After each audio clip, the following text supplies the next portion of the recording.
सदा ही सुहागन रहो मोरी बेटी, ई है आशीष हम देव जी। ससुरे में अपने सदा सुखी रहो, विपत्ति के अचियो नाव जी। ससुरे में अपने सदा सुखी रहो, विपत्ति के अचियो नाव जी।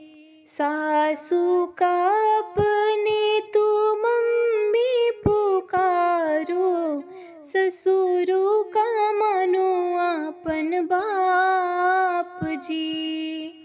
दूधवा के लजिया तू रखो मोरी बेटी, इह अरमान हमार जी। दूधवा के लजिया तू रखो मोरी बेटी, इह अरमान हमार जी। देवरा का अपने तू भैया पुकारो, ननदी का देहो सम्मान जी।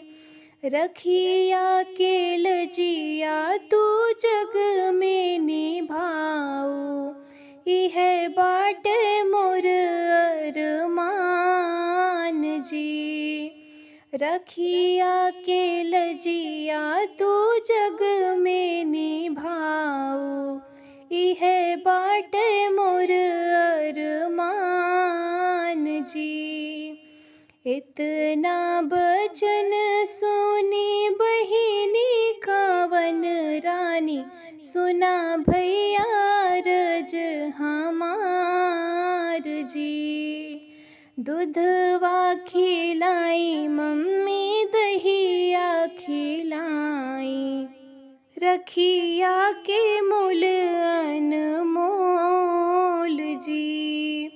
दूधवा खियाई मम्मी दहिया खियाई, रखिया के मूल